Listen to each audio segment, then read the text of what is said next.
कहानी की शुरुआत में हम देखते हैं कि नासा के एक स्पेस कैप्सूल की क्रैश लैंडिंग हुई। उसके अंदर एस्ट्रोनॉट सैम मौजूद थी। रेस्क्यू टीम ने उसे तुरंत बाहर निकालकर एक बोट पर बैठाया और हॉस्पिटल ले गए। थोड़ी देर बाद जब सैम होश में आई तो उसे बहुत चक्कर आ रहे थे। उसने आसपास देखा तो एक पेन हवा में तैरता हुआ दिखाई दिया। जब उसने उसे छूने की कोशिश की तो कुछ लोग अचानक कमरे में आ गए और जब उसने दोबारा पेन को देखा तो वो ट्रे पर पड़ा था। फिर अचानक ही उसे उल्टी आने लगी। डॉक्टर ने समझाया कि तुम्हारी जैसी हालत है उसमें वहम हो जाता है, बहुत नॉर्मल है। उन्होंने सैम से कुछ सवाल किए ताकि उसकी मानसिक हालत को समझा जा सके। जब सैम ने पेन के बारे में बताया तो डॉक्टर्स कहने लगे कि इतने समय से तुम बिना ग्रेविटी के जी रही थी, चीजों को तैरता देखने की तुम्हें आदत हो गई है, इतनी चिंता मत करो। उसका हाथ थोड़ा सूजा हुआ था पर टूटा नहीं था, शायद लैंडिंग के समय चोट लग गई होगी। उन्होंने सैम से पूछा कि हुआ क्या था। सैम ने बताया कि मिशन कंट्रोल ने मुझे एक स्पेसिफिक लोकेशन बताई थी और सब कुछ सही चल रहा था, पर फिर शायद मेरा स्पेस कैप्सूल किसी चीज से टकरा गया और फिर तेजी से नीचे गिरते वक्त मैं बेहोश हो गई। डॉक्टर्स ने कहा कि किसी चीज ने कैप्सूल को छेद दिया था। तुम्हारा हेलमेट भी टूटा हुआ था, शायद अंतरिक्ष में तैर रहा मीटियोर का कोई टुकड़ा होगा। उन्होंने उसके सूट के पार्टिकल्स को जांच करने के लिए भेजा था। बाद में सैम से उसका पति मार्क और बेटी इजी मिलने आए,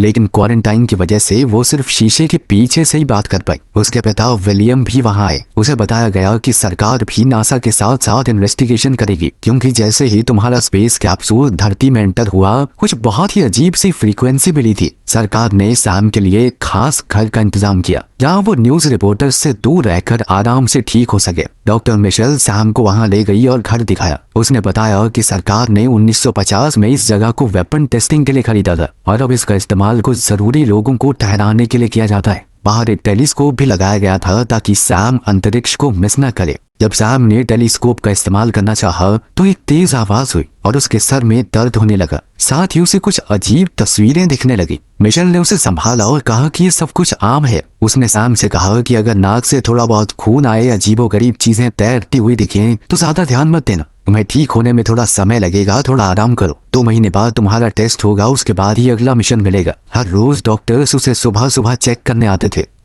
एक दिन सैम को बहुत तेज सर दर्द हुआ, लेकिन बुखार नहीं था। उसने अपने हाथ की बैंडेज हटाकर देखी तो बहुत बुरा सा निशान पड़ गया था। फिर जब वो थोड़ा सामान रख रही थी तो अचानक नाक से खून निकलने लगा। तभी उसकी दोस्त वैल का वीडियो कॉल आया। बात करते करते सैम एकदम चुप हो गई और बाहर की तरफ देखने लगी। वैल चिल्लाने लगी, सैम सैम इधर देखो ना, कहाँ देख रही हो। तभी सैम का ध्यान अचानक से हटा और उसने कहा कि मुझे लग रहा है बाहर कोई है। जब उसने कैमरा बदला तो एक परछाई वहां से गई। वैल ने उसे कहा कि अपने सिम्टम थोड़े कम बताइयो ताकि काम पे जल्दी वापस भेज दें तुझे। कॉल के बाद घर की लाइट्स टिमटिमाने लगी और एक कमरे से तेज आवाज आई। सैम वहां गई तो देखा कि जमीन पर पानी और मिट्टी थी और दरवाजा खुला हुआ था। वो बाहर गई और टेलीस्कोप से जंगल को देखा। कुछ हरकत हुई पर फिर गायब हो गई। उसने एक पत्थर उठाकर उस जगह फेंका जहां हरकत हुई थी, लेकिन असल में कुछ उसके घर की छत पर था। तब उसके दिमाग में फिर वही अजीब सी आवाजें आई और उसने लोगों और क्रैश होने वाली साइट की यादें देखी। अगली सुबह जब सैम उठी तो उसने देखा कि उसके हाथ पर बैंडेज नहीं थी और निशान और ज्यादा बढ़ गया था। जब वो ब्रेकफास्ट बना रही थी तो उसने देखा कि एक अंडा हवा में तैर रहा है। जब उसने छुआ तो अंडा हिलने लगा, पर जब उसने छोड़ भी दिया तो भी अंडा हवा में ही था। पर जैसे ही डॉक्टर्स आए उसका ध्यान भटका, अचानक से अंडा गिरकर टूट गया,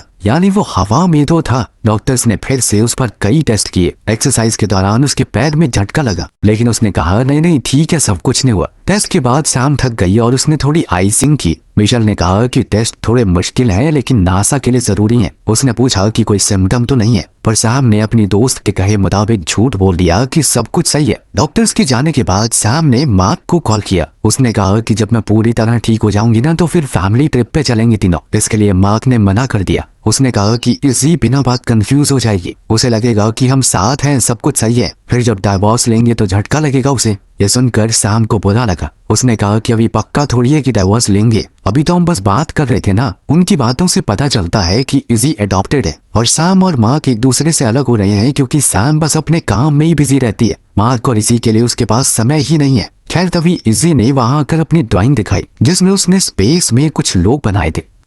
बाद में सैम को जंगल में घूमते हुए फिर वही तेज आवाज सुनाई दी। उसे ऐसे नजारे दिखने लगे कि कुछ लोग उसे ढूंढते हुए आ रहे हैं। जब सब कुछ शांत हुआ तो उसे जमीन के नीचे एक तार मिली। वो उसके साथ साथ चलती गई तो एक पत्थर तक पहुंची। जब उसने पत्थर को उठाया तो समझ आया कि वो नकली है। उसके अंदर एक कैमरा लगा हुआ था। वो और तारों को फॉलो करने लगी तो बहुत सारे कैमरे थे। ये सब देखकर वो थोड़ा घबरा गई और वापस जाने लगी, लेकिन फिर अचानक उसका पैर अटक गया और वो नीचे गिर पड़ी। फिर सैम अपने बेड पर होश में आई। उसके सर में दर्द हो रहा था, बालों पर खून लगा हुआ था। तभी उसने देखा कि बाहर कोई है। जल्द ही एक आदमी उसके कमरे में आया। उसने कहा कि उन्होंने सैम को बाहर जख्मी हालत में पाया तो उठाकर अंदर ले आए। सैम ने उससे पूछा, तुम हो कौन? तभी पीछे से सैम के पिता विलियम वहां आए। उन्होंने सैम को बताया कि जब मैंने घर को खाली देखा तो सर्च टीम को भेज दिया था। साथ ही उसने सैम को डांटा कि तुम आराम नहीं कर सकती। सैम ने कैमरास के बारे में पूछा तो विलियम ने बताया कि नासा को घर की सारी डिटेल नहीं बताई मैंने। इस घर में जगह जगह पर खुफिया कैमरे हैं। फिर उसने सैम को एक छुपा हुआ कमरा दिखाया जिसका रास्ता फर्नीचर के पीछे से जाता था। नीचे एक बहुत बड़ा एरिया है जहां बहुत जरूरी लोगों को छुपाया जाता है। विलियम ने कंप्यूटर को ऑन किया तो सारी कैमरास की फुटेज स्क्रीन पर देखने लगी। उसने बताया कि इमरजेंसी में ये घर अपने आप को बंद कर सकता है। इसके ऊपर एक बहुत ठोस परत आ जाएगी। इस घर के अंदर खुद को बचाने के सिस्टम भी लगे हैं। ये घर दुश्मन पर हमला भी कर सकता है पर उसकी तुम्हें जरूरत नहीं पड़ेगी। जब विलियम वहां से गया तो स्क्रीन्स में अचानक कुछ खराबी आने लगी। सैम ने अपना हाथ देखा, उसका निशान बाजू तक पहुंच गया था। उसने फोटो खींचकर वैल को भेजी कि देख तो ये क्या हो गया है। वैल ने कहा कि इसकी आइसिंग कर ढंग से ठीक हो जाएगा। शाम को सैम जकूजी में रिलैक्स कर रही थी। अचानक हवा रुक गई और सैम को जंगल से अजीब आवाजें सुनाई दी। सिर्फ एक सेकंड बाद हवा फिर से तेज चलने लगी। इससे घबरा कर सैम अंदर चली गई। उसने मार्क को कॉल किया लेकिन उसने फोन नहीं उठाया। तभी अचानक लाइट्स झपकने लग गई। सैम ने फ्लैश लाइट पकड़ी और बालकनी पर गई पर उसे कुछ भी अजीब नहीं दिखा। जब वो वापस अंदर आई लाइट बिल्कुल बंद हो गई और एक अजीब सा मॉन्स्टर दरवाजे पर खड़ा था। सैम थोड़ी देर तक शॉक में चली गई। जब उसने दोबारा देखा तो मॉन्स्टर वहां से गायब था। लाइट दोबारा ऑन हो गई और सैम ने दरवाजा खोला। उसने हाथ में टॉर्च लेकर इधर उधर देखा पर कुछ भी नहीं मिला। सैम वापस अंदर गई और अलार्म को एक्टिवेट करके दरवाजा लॉक कर दिया। बेडरूम की तरफ जाते वक्त घर की एआई ने अनाउंस किया कि कोई घर के अंदर घुस गया है और लॉकडाउन शुरू हो गया। मेटल पैनल्स ऊपर उठकर सारे दरवाजे और खिड़कियों को बंद करने लगी और अब सैम अंदर ही लॉक हो गई। उसने तुरंत अपने फोन से कॉल करने की कोशिश की पर फोन में टावर नहीं आ रहे थे। फिर वही तीखी चीखने की आवाज उसके कानों को दुखाने लगी। सैम ने पीछे से आवाज सुनने पर मुड़कर देखा पर वहां कुछ भी नहीं था। पास के कमरे से दहाड़ने की आवाज आई और सैम डरी हुई नीचे की तरफ भाग गई। वो क्रीचर बड़ी तेजी से उसकी तरफ बढ़ रहा था। आवाजें भी बढ़ने लगी तो सैम लाइट के स्विचेस के पास गई और सारे बटन दबा दिए पर कुछ नहीं हुआ। बाहर निकलने के दरवाजे भी नहीं खुले। तभी कमरे के दरवाजे का हैंडल हिलने लगा पर जैसे ही सैम ने फ्लैश लाइट ऊपर डाली वो रुक गया। कुछ देर बाद सैम ने दरवाजा खोला और बाहर चेक करने लगी और खिड़की के पास रखा एक पौधा हिलने लगा। सैम ने अब तो डर कर वो टॉर्च भी गिरा दी। उसने हड़बड़ा कर जल्दी से टॉर्च वापस उठाई और प्लांट को देखा। तभी एक अजीब से हाथ ने शीशे को छुआ और सैम चीख पड़ी। वो नीचे भाग गई और अपने पिता के दिखाए हुए बंकर एरिया में चली गई। अब वो कैमरास की मदद से बाहर देखने लगी। पहले वो स्क्रीन्स नहीं चल रही थी पर फिर उसने सही स्विच को ऑन किया। एक कैमरा से उसने देखा कि वो क्रीचर बाहर घास पर बैठा है। लाइट्स फ्लिकर हुई और वो क्रीचर अचानक से गायब हो गया। अचानक सैम फोन की घंटी से जाग गई। उसे समझ आया कि वो कंप्यूटर डेस्क पर ही सो गई थी। वो ऊपर भागी। विलियम और उसकी टीम वहां पर थी। सैम ने बताया कि जनरेटर में कुछ इश्यू लग रहा है। विलियम ने बताया कि हाँ, मुझे पावर कट के बारे में पता चला। मैंने अपने लोगों को काम पर भेज दिया है। फिर सैम ने उसे अकेले में बताया कि कोई क्रीचर है इस घर में, जिस पर विलियम ने कहा कि मैं सिक्योरिटी फुटेज चेक करूंगा। खैर फिर सैम के टेस्ट दोबारा शुरू हुए। मिशेल ने उसके घाव देखे और कहा कि ये नॉर्मल घाव नहीं लग रहे, मैं तुम्हारे लिए एक्सरे का अपॉइंटमेंट लेती हूँ। कुछ समय बाद मार्क और इजी सैम से मिलने आए। विलियम अपनी पोती के साथ वक्त बिता रहा था। तब मार्क और सैम जंगल में कुछ प्राइवेट बात करने गए। सैम ने मार्क को बताया कि मैंने एक क्रीचर को देखा जो इस दुनिया का नहीं है। वो सोच रही थी कि शायद वो एक एलियन को साथ ले आई है क्योंकि उसका मिशन सिग्नल स्पेस में भेजना था। मार्क कुछ बोलने ही वाला था पर इजी आ गई। फिर विलियम और सैम कैमरास को चेक करने गए। जिस वक्त पर सैम ने मॉन्स्टर को देखा था कैमरास वहां ग्लिच करने लगे लेकिन घास पर कोई मॉन्स्टर नहीं था। विलियम ने कहा कि बेटा तुम ज्यादा सोच रही हो, तुम्हें आराम की जरूरत है, आराम करो। विलियम ऊपर चला गया तो सैम ने कंप्यूटर से पूरा घर स्कैन करवाया। कंप्यूटर ने 9 लोगों को डिटेक्ट किया जो परिवार और विलियम के लोग थे। कुछ देर बाद इजी, मार्क और सैम जंगल में वॉक करने गए। मार्क और सैम बातचीत कर ही रहे थे कि तभी उन्हें एक अजीब सी आवाज सुनाई दी और इजी अचानक से गायब हो गई। वो लोग इसी को ढूंढने लगे। तभी अचानक इजी उनके पीछे से आ गए। उसके हाथ में एक मरा हुआ कीड़ा था। जंगल की सभी झाड़ियों में कीड़े तीखी आवाज करने लगे। एक कीड़ा पेड़ से टकरा गया। इस सब से थोड़ा डर कर वो लोग घर की तरफ आ गए। अब जंगल से हजारों कीड़े बाहर निकल आए। परिवार घर में छुप गया और खिड़कियों पर सब कीड़े चिपक गए। रोशनी पूरी तरह ढक दी गई।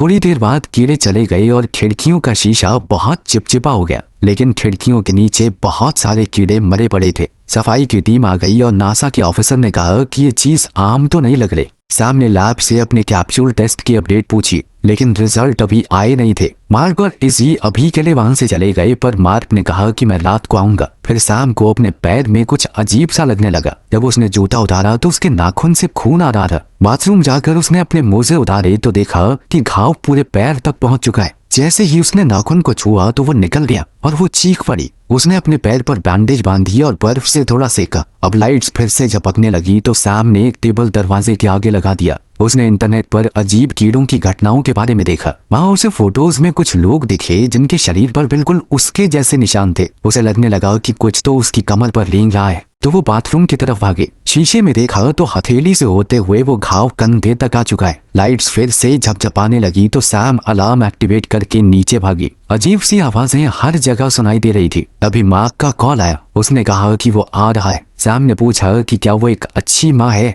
ये सुनकर मार्क थोड़ा कंफ्यूज हो गया। Lights bar bar on off हो रही थी और एआई ने कहा कि लॉकडाउन शुरू हो गया है। सैम ने मार्क को बताया कि घर के अंदर कुछ है। आवाजें और पास आने लगी। सैम बंकर की तरफ जा ही रही थी कि तभी उसकी कमर में बहुत तेज दर्द होने लगी और वो दर्द से करहा कर गिर पड़ी। वो सीढ़ियों से गिरती हुई नीचे तक पहुंच गई। उसके हाथ में चिपचिपी जेल जैसी कोई चीज लग गई। उसने देखा कि उसका फोन भी टूट गया है। ऊपर से आवाजें आ रही थी तो सैम कंप्यूटर के पास गई। कंप्यूटर स्कैन ने बताया कि घर में उसके अलावा एक आदमी और है। कैमराज में गड़बड़ होने लगी और वो मॉन्स्टर घर के अंदर दिखा। सामने स्क्रीन्स बंद कर दी। कंप्यूटर ने दोबारा स्कैन किया और बताया कि ऊपर वाले फ्लोर पर 2 लोग हैं। सामने और बटन दबाए और सीलिंग से धुआं निकलने लगा। वो किचन की तरफ गई और फिर आवाजें वहीं आ गई। वो डर के मारे फर्नीचर के नीचे छुप गई और ओवन की परछाई में मॉन्स्टर को देखा। मॉन्स्टर ने सैम को नहीं देखा और वहां से चला गया। जब वो दरवाजे की तरफ भागी तो दूसरा मॉन्स्टर आ गया और उसे दोबारा से छुपना पड़ा। मॉन्स्टर जैसे ही गया तो सैम दरवाजे से भाग गई। सैम बाथरूम में छुप गई और फर्नीचर से दरवाजा रोककर बंद कर दिया। उसका घायल हाथ दर्द करने लगा। उसने बैंडेज उतारा तो उसकी स्किन पर अजीब सा कुछ लगा था। वहीं वो मॉन्स्टर्स दरवाजा तोड़ने की कोशिश कर रहे थे। इसके बाद सैम शावर एरिया में छुप गई। तभी उसकी नजर एक वेंट पर पड़ी। उसने तुरंत लात मारकर पैनल खोल दिया और अब वो उस वेंट के अंदर घुस गई। बाहर मार्क और इसी घर के पास पहुंचे। उन्होंने देखा कि बिल्डिंग लॉकडाउन में है। मार्क ने सैम को कॉल करने की कोशिश की पर कॉल नहीं लगा, इसीलिए वो उतर कर गाड़ी से बाहर आया और चेक करने गया। इसी ने आसपास कुछ देखा और वो अपने आप भागकर बाहर आई। मार्क उसके पीछे गया और उसने देखा कि इसी जंगल में दूर एक लाइट की तरफ उंगली दिखा रही है। उधर सैम वेंट से होती हुई वापस कॉरिडोर में आ गई और जल्दी से सीढ़ियां चढ़ने लगी और एक मॉन्स्टर ने उसका पैर पकड़ लिया और वो गिर गई। थोड़ी लड़ाई के बाद सैम ने उस मॉन्स्टर का पंजा लात मारकर हटा दिया और फिर जल्दी से वहां से भागी। सैम दीवारों के बीच से एक और जगह में छुपकर चली गई। उसके शरीर पर वो निशान तेजी से चमकने लगे। कुछ देर बाद उसे एक सीढ़ी मिली और वो उस हाथ से निकलकर जंगल में आ गई। जब वो पेड़ों के बीच भाग रही थी तो उसके पूरे शरीर पर मौजूद निशान चमकने लगे। दुनिया भर की खतरनाक आवाजें सुनाई दे रही थी, लेकिन उसे अपने परिवार की आवाज नहीं सुनाई दी जो उसे ढूंढ रहे थे। रोड के पास ही विलियम अपनी पूरी टीम और हथियारों के साथ आ गया। उसने उन्हें याद दिलाया कि वो लोग एक इंटेलिजेंट चीज का सामना कर रहे हैं। उसने कैमरास पर सब देख लिया था और अपनी टीम को समझाया कि ये जो भी जीव है ये जानवर नहीं है कोई, वो जीव बहुत समझदार हो सकता है। अब फौजियों ने घर का बाकी हिस्सा चेक किया और विलियम बंकर तक गया जहां उसने सब कुछ बिखरा हुआ देखा। जंगल में सैम जमीन पर गिर गई और मॉन्स्टर्स की आवाजें और करीब आई तो सैम उनसे अपनी जान की भीख मांगने लगी कि प्लीज मुझे छोड़ दो। अचानक एक क्रीचर ने उसके मुंह को हल्के से ऊपर उठाया और उसकी तरफ प्यार भरी नजरों से देखा। उस जीव ने अपनी भाषा में पूछा कि क्या तुम मुझे समझ सकती हो। सैम ये सुनकर हैरान हो गई क्योंकि वो हर एक शब्द को समझ पा रही थी। उस जैसे ही और क्रीचर्स आ गए। पहला क्रीचर बोला कि उन्होंने सैम को बहुत याद किया। सैम ने पूछा कि तुम हो कौन। क्रीचर ने कहा कि हम तुम्हारा परिवार हैं। इससे सैम बहुत कंफ्यूज हो गए तो उस जीव ने अपना माथा सैम के माथे पर रखा और कहा कि याद करो। अब सैम को पहले वाले विजन्स क्लियर याद आए। पता चला कि सैम खुद एक एलियन है और उसका परिवार बहुत साल पहले धरती पर क्रैश हुआ था। विलियम की टीम ने उन्हें पकड़ने की कोशिश की थी तो एलियंस भाग गए। इसी भागदौड़ में सैम अपने परिवार से अलग हो गई तो उसने एक डिवाइस का इस्तेमाल करके अपने शरीर को बदल दिया, इंसानी रूप ले लिया। जब विलियम ने उसे ढूंढा तो वो बिल्कुल एक छोटी सी बच्ची जैसी लगी। जब विलियम को इस छोटी बच्ची का कोई माँ बाप नहीं मिला तो उसे गोद ले लिया। उसके एलियन परिवार ने कभी उसे ढूंढना बंद नहीं किया। उन्हें पता था कि ये नकली रूप कुछ साल बाद खत्म हो जाएगा और वही लोग उसके कैप्सूल को छेड़ने आए थे। वर्तमान समय में मार्क और इजी जंगल में सैम को एलियन से घिरा हुआ देखते हैं। इजी अपनी माँ का चमकता हुआ शरीर देखकर थोड़ा डर गई। सैम ने इजी को भरोसा दिलाया कि कोई तुम्हें नुकसान नहीं पहुंचाएगा। तभी विलियम वहां आ गया। उसने बताया कि मैं तो हमेशा से जानता था कि तुम क्या हो। उसने जानबूझकर सैम को एक एस्ट्रोनॉट बनाया और फिर उसे उस खास मिशन पर भेजा ताकि उसे देखकर उसका पूरा परिवार वहां आ जाए। अब वो सभी एलियंस को एक साथ पकड़ना चाहता था, तो उसने अपनी टीम को कॉल किया। विलियम ने सैम से कहा कि अपने साथियों को बोल दो सरेंडर करने के लिए, लेकिन सैम ने मना कर दिया। जब विलियम ने बंदूक निकाली तो